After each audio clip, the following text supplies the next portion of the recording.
Well, here we are then, David. It's booster budget time again. We're almost at the end of the season, on the fringe of the playoffs. It's so near and yet so far. It's from your point of view, how do you think the season's gone? Well, morning, Ray, and morning, everybody. Good to be able to have a catch up. The season, well, it's been a difficult season in some respects. We had a rebuild at the end of last year. Alan decided he wanted to change the squad around, and we had a rebuilding season. And I think that the early season recruitment was difficult. There weren't a lot of players around, a lot of people looking for the same type of individuals. And we struggled at the start of the season, I have to be honest. We didn't get the right defensive quality in. We made some signings that unfortunately didn't quite work out. And that happens in football. You name a football manager who hasn't signed one or two that didn't want to be what we thought they were. But ultimately, it took a while to settle down. We were conceding too many goals. I think you could see even the pre-season form and the early start of the season, we just weren't defensively. We were all over the place. But Alan knew what he wanted to do. We had been talking with David for some time, David Weeder, about him coming in, but we knew he was going to be January at best. But we knew that at the start of the season, so we were looking for some short-term solutions. But ultimately, throughout the season, we managed to do that. When we brought in Jake and we brought in Danny, I think we've got. We also had Jake Cooper and Rotherham. They brought some stability to the back line. I think we're starting to see that developing now. And with a settled keeper and the full-backs have been good, we started to tighten up at the back. So the start of the season was poor, wasn't what we expected. Luke then got on a great run of form. We started to score goals and started we were starting to worry teams. We proved we could score against the best and beat the best. And then obviously transfer windows come around and we lost Luke, which is losing your main striker is always difficult at any time, and there's not many strikers available in the January window. And then obviously we lost our captain as well, Will, who had an opportunity to go play at a higher level. And both lads are great lads, and they both really didn't want to leave the club, but ultimately had a chance to go and do something that they couldn't turn down at their stage in their career. And so good luck to them, and we hope they're both successful. We're still in touch with both players, and they're both enjoying life, but have a very, very soft spot for Darlington. But you look from the manager's perspective, losing your captain and your top goal scorer, it's not ideal in the season when you're pushing to try and make the playoffs. So to come so close towards the end was very interesting. I know, I think mathematically it's possible, but in all reality, we're not going to make the playoffs. But the fact that the team went on a run and showed that we have that consistency, that we have got that grit, it does all go well for next season. This season, this close season, we're not rebuilding from scratch. We've got a core content of players there. I'm sure we'll talk about in a minute. And we now need to, there's two things I want to look at really that stood out for me: the fitness and goals. I think we've tightened up at the back. We now need to score more goals. And I know it sounds very, very easy, but goal scorers are very difficult to find. And the fitness levels, the games against Gateshead, proved to me, we were in control for 65 minutes and the fitness just took over. The sides that are training full time, they have the edge on us. That's why I want to put an extra session in, that third session in. So we need to work on fitness and strength. We've got the capability to do it, but also we can work on tactics and shape as well. So all in all, we set ourselves a target of the playoffs. We failed against that, which is disappointing, but ultimately there are reasons behind that. I'd like to think we're a bit more competitive next season with the squad that we're starting this season with. So we don't start badly. We have to start strong. And, Alan and I are already busy in the transfer market looking to try and secure the signings that we need. Looking at the league table, it's significant, isn't it, that there are 4 full-time clubs in the top 6 at the moment. Gateshead were top, Fylde were 3rd, Chidderminster were 4th, York were 6th, Brackley a hybrid, Chorley a part-time just like ourselves. Yeah, and Chorley came down, and they have the benefit of fitness, etc. Yes, and that's a significant fact. Yeah, I'm a firm believer in like statistics and maths, etc. And there's positive correlation there between full-time training and where you finish in the league. So it's something we've got to look at. It's something we've got to build towards as a club. Because it gives the players just that extra edge. You can see the last 20 minutes of games, the full-time sides, they just pour it on. I've been particularly impressed with Gateshead's fitness levels and also with their shape. whether they attack down the left or down the right, they've got the same setup. They know what they're doing. That's coming from full-time training. It's from the drills and what they do when they've got the ball, how to move the ball through the thirds, what they do when they haven't got the ball, and how to defend, each section of the pitch. So it's no surprise that the teams that have the time to be, and the time to work on tactics and the time to increase their strength and fitness are going to finish at the top of the league. Hence the reason we're trying to push that third night in next year. Yeah, well, there was one instance last season when Alan gathered the players on a Tuesday night, and instead of training, we went through a video of the previous game, and the lads learned a lot from that. And Alan can see the benefits of having a separate night, so then he can go through a video, go through the data analysis techniques that we're looking at, and build up knowledge, build up tactics, build up, just tweak the team a little bit, minor improvements here and there, because they greatly improve the team as a whole, don't they? They do, and if we had the funds behind us to go full time, we would. There's no doubt about it. That's, we've got to be heading that direction. We simply haven't got the funds, which is why items such as boost the budget is so important, because they provide such a key part of the budget. But unfortunately, at this stage, they're not providing sufficient for us to go full time. But if we were full time, then I'm sure we'd be, top 6 all season, and no doubt about it, because of the quality of players we've got. We just need to increase the fitness levels and work a bit on shape, and we'd be there. Now, looking at the players that we've already got signed up for next season, we've announced Tommy Taylor, Ben Headley and Jake Lawler, three great lads there. We'd already signed David Wheater and Adriano Moki. So there's a pretty good backbone developing, and now it's a matter of building around those lads, isn't it? It is, yeah. Look, I think that the players that we've signed are great. I don't want to single anyone out, but I'm going to reference how I think Ben's improved, incredibly this season.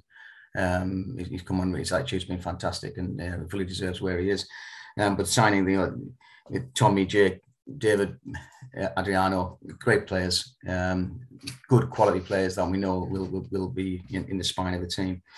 So yes, I'm pleased about that. But also the other players that haven't signed yet or haven't announced yet are they're all in contract talks, and all I can say is a very, very positive dressing room environment, very, very positive atmosphere. There's no bad eggs in there at all, and everyone is pulling for the best of Darling Football Club. So here we are then, David, on the eve of Boost the Budget. Every year the fans have amazed us, haven't they, with the amount that they've contributed to the club. I think last year, you were hoping for 80k, but we got 130. and it was amazing on that last day, just watching the figure going up and up and up. But again, we're looking to the fans to generously donate to the club. Well, I don't. It's rare that I'd have to correct you on your statistics. We actually got 138,000. Not that I was watching the figure. No, it's incredible. But that this is a fan-owned club, and I think the fans recognise their responsibilities as shareholders and owners of the football club. In the absence of a rich benefactor, this is a huge part of the budget. And the more we raise, the better quality we can put on the pitch, the more we can go towards a hybrid model, even our third night a week. Just on that third night a week, I just want to be clear to the fans, we're not risking, obviously a third night means additional costs, but we're not risking that by saying it's contractual every week. Alan has the capability in the contracts to add that third session as and when he sees fit, when he sees something. If we don't need it, if things are going well, if we've got 2 games in a week, we don't need a third session. We're not applying additional cost. So we're being very sensible how we've structured the contracts to ensure that if we do need that third session, it's paid as and when it's used. So that doesn't put additional pressure on the owners and to boost the budget, etc. It'll be paid for as and when it's used. Yeah, and for this third night of the week, we must thank our friends at Catterick for providing the facilities, because it's we're hoping to develop a very good partnership with them, aren't we? We are, and things are going very well down there. There's a few things around Catterick. One, it's very private. We can train in private. 2, it is geographically better placed for Darlington in the fact it can draw people from the south and the north. It gives us a wider pool of available football talent. And it's got great facilities. So along with that, the relationship continues. I've spoke with the Garrison. They talked about moving, changing facilities next to the 4G that we've got there. Things are going very, very well. So long may it continue, and let's hope that we can develop that relationship further. Yeah. Now, looking elsewhere off the field, we've had some hurdles, some challenges to overcome this season, haven't we, David? From right from the start of August, when we had to cancel the first game because of COVID, we've had people going down with illness, people stepping down. COVID caused chaos at Christmas. How many times did we speak at Christmas? Alan had to have an operation. There's been all sorts of challenges, hasn't there? There has, it's been, normally I would call them the spoils of war in any season, but this season's been again incredibly difficult. The COVID continued to wreak havoc. I'm glad to see that we're now finally coming out of it. I'd like to think that the governments around the world have learned the lessons from that and how to manage a pandemic in the future. But I certainly think there was mistakes made through that, but it affected us all. But thanks to everybody who worked tirelessly through that. But losing players and squad and fitness, and it's still impacting now. We've got players going down with COVID last few games of the season. It happens. It's just we can manage it in a far better and controlled manner now, as opposed to shutting the club down, which has been very difficult in the past.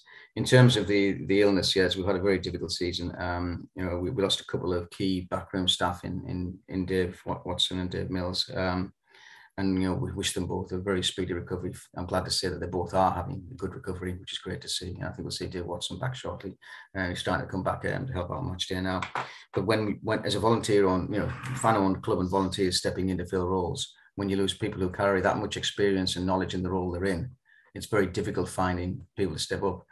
Hence, I think you've taken on the job of chief cook and bottle washer and covered everything for us for the last 6 months. So thanks for your efforts on that. But we've all knuckled down and got stuck in. I think recruiting young Sam has been for fans out there don't know, Sam Pascoe has joined obviously in the administrative role. He's doing a fantastic job. I think Stephen's starting to get the academy sorted, which is great news. The women's team have had a fantastic season and come on leaps and bounds. So there's a lot of good stuff going on off the field, but it is difficult when you lose key people in key places. Yeah. People are mentioning about the ground, David. We did an update a few weeks ago saying that we couldn't really see anything at the time. Can you give us any more? Yeah, I can give an update. Look, there's nothing's changed since the last announcement. Put it this way, look, I think the fans understand the reasons why we can't go public. There are a lot of, shall we say, council departments and bodies that will be involved in approving planning for any new ground. And, they've got things to consider like ecology, topography, highways, endangered species, all that kind of stuff. And we need to consult effectively with each department in the right manner and with the right approach before anything is made public. To say, oh, actually, we've got this ground here, we're going to go put it here, and the department says, well, actually, you haven't consulted with us around that. That we immediately set you off on the back foot. So, what I will say that if we had bad news to give, we'd be telling it, because I say it as it is. I'll tell you where we are and what we're doing. Everything is still progressing well. We are waiting for the right time to announce when we can, and then we'll go forward. Now, that doesn't necessarily mean that everything's just going to be plain sailing. We've then got a period of planning to go through, which will take at least a year, and then a construction build as well while we work through the finance and putting it together. But what we have got now, which is different to 2 years ago. 2 years ago, we had to prove to the political bodies that exist around the region that there wasn't a viable option for Dartmouth Football Club, that Blackwell wouldn't work because of the pipe under the pitch and the lack of support in developing the club to Football League standards. We'd have to do significant work there. And the landlord really, they don't want to do that, and I can fully understand that. So, that's their call, and we've got to find a different solution. Also, we flirted with the arena through COVID, and again, I never really wanted to go back to the arena. It's not fit for purpose, but ultimately that proved to be the case through the commercial discussions. And ultimately, that's not the right decision for us. But we now have the political understanding that neither of these sites is suitable for us as a football club, and that we need our own facility that really meets Darlington's needs for the future. And there's local plans being discussed for that sets the land allocation for the next 25 years. Now is the perfect time to be discussing our part within that local plan. We're not building a ground for tomorrow, we're building it for the next 100 years. Mm-hmm. So that's what you've got to think about. And so whilst I know fans might be frustrated about a lack of progress, these things take time. I've been through many planning applications in my life. I understand the process. And you just got to trust me on this and say, when we've got somebody to announce, we'll announce. But are you asked, am I happy? I still think we'll achieve the objective of identifying a site before the end of the season, which we set ourselves a target of at the beginning of the season. I remain focused on that. And I'll, when I can announce, I will announce. But obviously, it has to be in line with the the agreement of the authorities. Yeah. Okay, David. So we'll keep an eye out on that one. It's 10 years since we became a fan-owned club.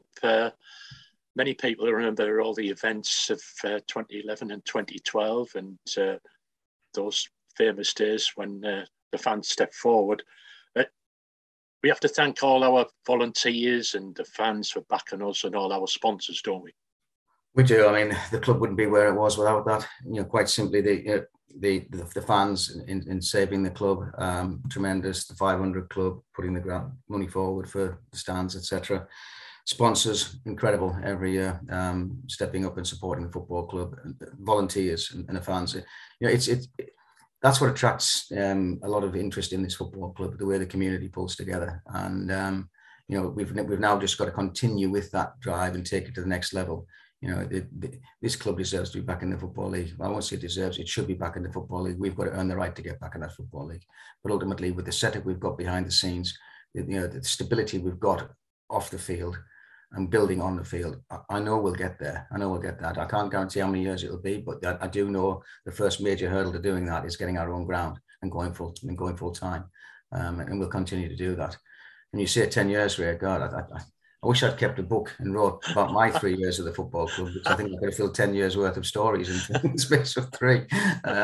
Some quite humorous, some quite unpleasant, but that's what goes with being involved with a football club.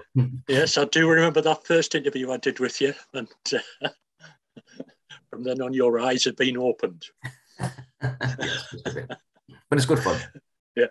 End of season awards on May the 20th. Yep. That's going to be our first awards night for 3 years, isn't it? It is, yeah. So look, I think this is a chance for us. We obviously have in the season awards. The players we get awards from the various trophies that are up for grabs, but also it's a night where we can just celebrate and hear a few words from myself and others on where we're going and what we're doing. And but also it's a night when people get together and just enjoy themselves. There are tables still available if fans want to put it, come to the awards. Please do. Chance to mingle. It's very relaxed atmosphere on the night. But just a chance for us just to celebrate each season as it goes by and reflect on what went well, what we could have done better, and what we've got to do better next year. So looking forward to it. Hopefully I'll be fitting well by then and be able to say a few words. Yeah. So finally, David, in summary to the fans, it's thanks for your support and please contribute to boost the budget. Yeah, look, without Boost the Budget, we wouldn't have a National League North team. As simple as. We wouldn't be playing at this level. The budget gives Alan the ability to build a squad of the right caliber of players. And I think, he is as committed to this club as anybody. We talk every single day around stuff. He knows what he wants. We're out there actively at the moment. We want to give the fans a team on the pitch that excites. It's it scores goals, that wins matches. I remain fully committed to the club. This is a fantastic community club. The fans, the supporters, the volunteers, everybody, the sponsors. What you put in this club is tremendous. The Boost the Budget is so important to our budget position. It covers such a big part of it. So the more we can raise just means the better players that Alan can put onto the pitch, the more cover we can get. Just to say to the fans, there are discussions are ongoing behind the scenes with a lot of players, so don't worry about where we are with stuff like that. But ultimately, we have to make sure that we secure the players and that we can get the same amount of revenue coming in to ensure that we keep the majority of the squad that we want to retain. But thanks again. I do appreciate this has been a very difficult year. If you look what's happened, we've come out of COVID, we've gone into war with Ukraine and Russia. That is putting serious pressure on the global economy. And I don't know if you're any biblical fans out there, but ultimately the next thing will be famine. There will be food shortages because that's going to come as a result of the impact in Russia, Belarus, the fields, etc. So it is going to be a difficult year. Inflation is predicted to rise. It will probably be 7% by the end of the year. And I know it's going to put pressure on household incomes and therefore put pressure on what people can afford. So most importantly, look after your families, make sure that you don't put yourselves in difficult positions financially. But whatever you can support to boost the budget, please support, boost the budget. But family first, please. Just make sure you have a good standard of living, and you don't put yourselves in financial risk, because it is going to be a tough year. But on the other side of that, obviously, every penny that goes towards boost the budget means we can put better players on that field and give Darlington, and the fans a team that hopefully they'll be proud of.